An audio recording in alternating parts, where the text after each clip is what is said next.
until about T-4 minutes, a lot of stuff starts going down. T-3 minutes, closing out the propellant load, so you're finishing out the liquid oxygen load, fuel load. T-40 seconds, we stop interacting with the pad.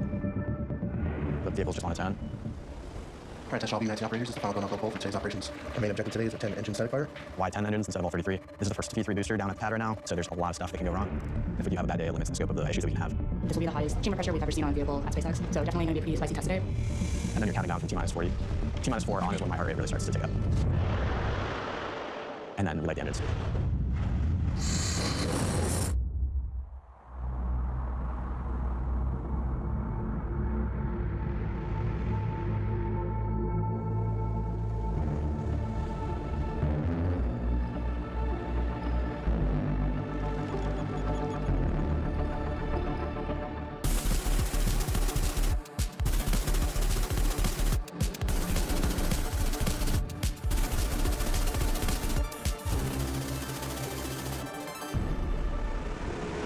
We are in the Star Factory, and this is an almost 1 million square foot facility that we've built to enable that production of both ship and booster. Starship is a fully reusable rocket. It's 2 stages, so it has a ship, which is the upper stage, and a booster below it.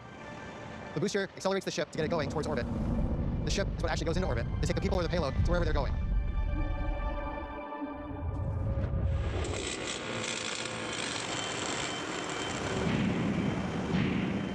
The sound of progress. The rivet guns and the sledgehammers. Less sledgehammers than there used to be. The story of Starship starts with the founding of SpaceX. 3, 2, 1. Rather than starting with the vehicle that Elon envisioned needing to get people to the moon and Mars, he thought it would basically bankrupt the company. It wouldn't be possible. So you have to bite it off in small pieces.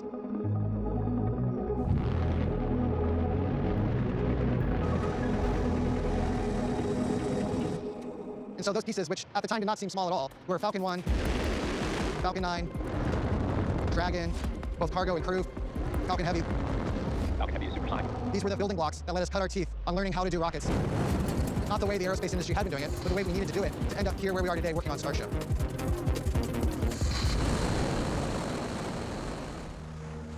Version 3 is what I like to call the foundational design of Starship booster in the pad. That's going to give us the new capabilities we need to do the missions in front of us. It'll be the one that puts humans back on the moon. It'll be the ones that put the first blueprints and then city on Mars.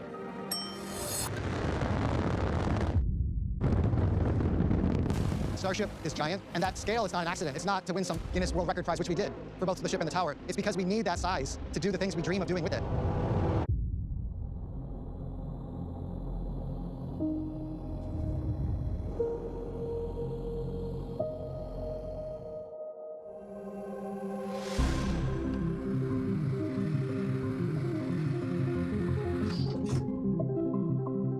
Ship 39 is the first V3 rocket. This rocket is unlike anything anybody's ever done before. Version 3 is basically a clean sheet design of the ship. We essentially took a bunch of lessons from version 1, version 2, and we took a step back and said, what were the things that were really problematic either from a performance perspective or from a reliability perspective on previous rockets, and then we directly address those with a variety of new designs. It can go up to orbit, it can stay on orbit for 48 hours, it can meet up with other ships, and it can do propellant transfers, which is really the core technology that you need to unlock Starship. Once you unlock that capability, the whole solar system is on your doorstep. And right now what we're doing is we're actually going through checkout, so we're actually kind of bringing the rocket to life. We've never built a ship V3 before and gotten it to this state of production. So we are going to have special things to this specific vehicle that are going to be odd, but there's also things about the architecture as a whole that we don't really know how to deal with because we've only done simulations, we've only built fluid models, how we think a ship V3 operates. Now we have the real deal next to us. First priority is for safety, the second priority is make sure the vehicle's okay, and then we worry about executing our schedule. We're quite excited, we're quite anxious, but all things considered, we're pretty well prepared. We think that we'll have a good result. We intentionally started Starship with the ship portion because it was so novel. We have done a reusable booster before with Falcon 9, and so it's at least a little bit better tread ground. I will say, I think the booster turned out to be a lot harder than we gave it credit for. This is an entirely new rocket. This is the most ambitious vehicle design I have ever personally worked on, and it is a wild thing to see come to reality here. The version 1 flight test campaign really exemplifies the rapid integrated test style that we do in SpaceX engineering. It took us 5 flights from our first attempt, from flight 1 to flight 5, to successfully catch a booster, which was honestly mind-blowing. Flight 1 was able to get off the pad successfully. It proved that we could get this full system together, and we learned a lot from the eventual failure of the vehicle in that flight. We were able to put together a lot of improvements on the launch pad and on the vehicle hardware design that led to much better success in Flight 2. We were able to make it with the booster to MECO. We were able to separate the ship, and we were able to begin boosting back towards the launch site. So we hit the next big milestone in the flight test campaign. On Flight 3, we were able to get all the way through our boost back burn. On Flight 4, we were able to do a successful water landing demonstration. And on Flight 5, we were able to come back to our launch site and successfully catch the vehicle with our top 6.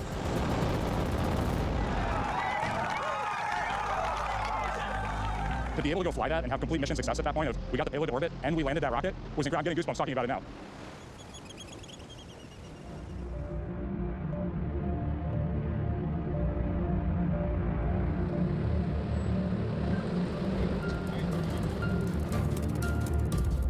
We're about to get into a really exciting period of the vehicle test campaign here, putting the thing through its paces and making sure that everything we design works okay.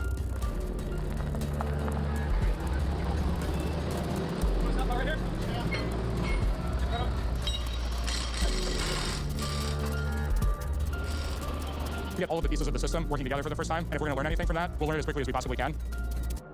Booster 19 is actually the second of the version 3 boosters that we've built. Booster 18 came before it. We had an unfortunate anomaly during our first test campaign of the Booster 18 vehicle. This is the first version 3 booster that we built, so this is Booster 18. This is really awesome because it's going to be our first full vehicle level operation and test with a version 3 vehicle, so the whole team's very excited about this. Sure hope it works.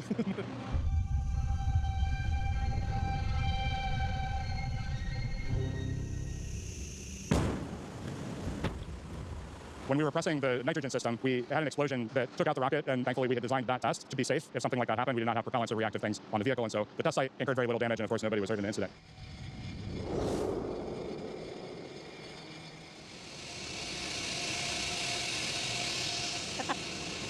Yeah, it's part testing. This is loud, so you learn to not be super skittish as you're walking around. So we have a booster here on site. We're going to be performing a cryo-proof. It's actually a really long day, so it's normally planned to be a 12-hour overall prop load and offload. It's just a ton of propellant that we're putting on the vehicle, and we do a bunch of test cases throughout the whole day, so it's a long one. Taking booster SM to cryo high fill proof.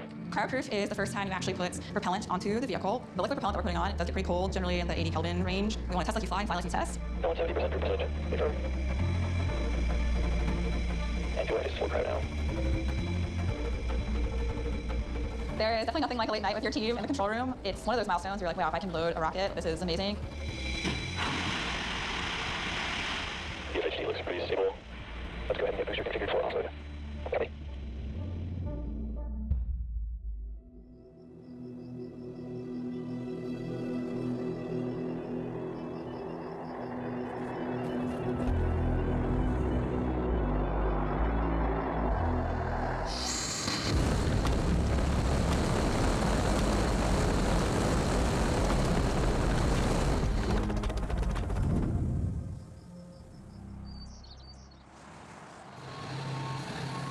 This is a Raptor 3. V3 is a high-performance boost engine. It's also designed to be reusable and highly reliable. We've learned a lot over the course of producing around 600 V2 engines. You can see the amount of simplification that's occurred between V2 and V3. The level of integration is really unique for rocket engine. That comes from a lot of work among many engineers to consolidate the hardware. The effect of that is that it's actually a high reliability design. So fewer parts is cheaper, faster to build. So that allows us to make a lighter vehicle, to make a more reliable vehicle, to overall just build a better rocket. Achieving full reusability of an engine like this is really something that people haven't done before. The goal is to get the engine to behave in a similar way to the engines on commercial airplanes. Frequently in interactions with people outside of SpaceX, the perception is that things far beyond what have ever been done before are impossible. Things being impossible is really to be determined by breaking laws of physics. We are not breaking laws of physics, we're just trying to leverage them as effectively as we can. Trying to test all B-19 operators is the final go-no-go poll for today's operations. Our main objective today is a 10-engine static fire. Static fire is the culmination of the engineering process. We're bringing all of the pieces of the puzzle together, and we're lighting the engines.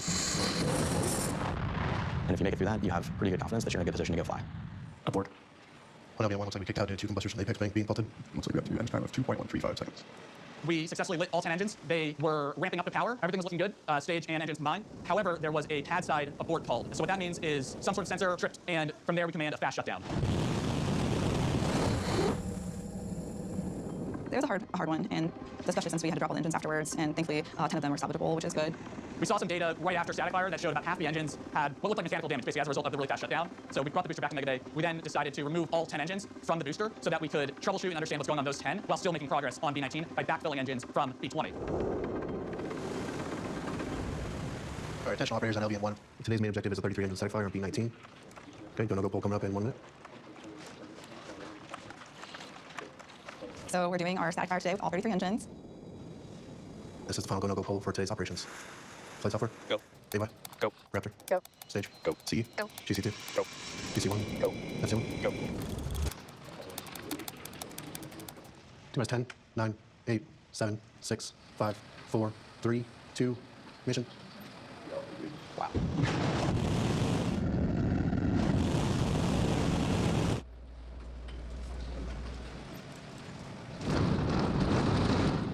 We kicked out early. All teams, triage alerts, prepare for offload.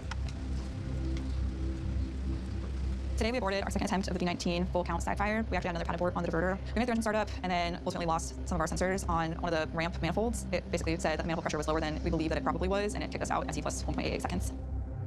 It's just tough because there are some things that are hard to test ahead of time. So the diverter, you can test as much as you want, but you can't obviously test for what theoretical vibe and environment you're going to see when the engines are turned on. Anytime that you walk into an operation where you want to turn on 33 of these enormously powerful engines and get them all to work together and walk away from it in one piece, that is a win. I think every test is always a success, and we had a bunch of findings on the ground systems, the vehicle, and the engines that I think were really good to flag at this point, but definitely a bittersweet day. We have a saying called only the paranoid survive. The idea behind it is that there's an enormous amount of information and data that's coming to you, and if you can use that wisely, you can usually use that to figure out where things are going to go wrong in the future. And almost every time that we fail something or have something go awry, there were clues in previous data and previous operations that if you had known what to look for, it had been an enormous amount of information and data that's coming to you, and if you can use that wisely,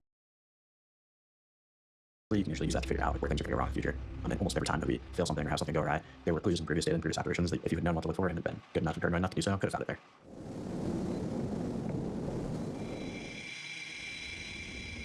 It's been 10 months since Massey's had the S-36 anomaly. Ship 36 was a tough one. We had a CVV explode, and it not only took out the rocket, but it took out a lot of the test site infrastructure over at Massey's. How do we go make sure if we have an anomaly again, the pad can take a beating and still survive? Losing a rocket is one thing. We've got a production line for rockets, and we can go make more. Losing the physical infrastructure of the launch pad and the test site is very difficult because you need to go repair that over a period of many months before you can get back into testing. Now we have Massey's back online here. We really built this rocket from scratch. We've also built the pad from scratch. So it's all kinds of new systems. This will be the first time that we bring together the pad and vehicle pieces to make sure that they all work. The static fire vehicle is in pre-pack clear, but they do our static fire pack upstate. We run 60 seconds on ship because you get to see how the vehicle thermals all shake out, just general vehicle performance. That if you can make it through that, you're in a reasonable position to go fly. Startup. Throttle up. Almost done. The journey of SpaceX is a journey to give humans access to the solar system and beyond, which is really the goal for Starship. Almost done. The impact that this rocket is going to have on the world, I don't think most people can really comprehend the changes it's going to have. Oh, sorry, sorry. This is such a wild ride. The highs are high, the lows are low. It's really, really worked to get to ultimately launching people, which is going to be amazing. Almost 40. It is not impossible just because it's far beyond what has been done before. We've proved that time and time again. Almost 50.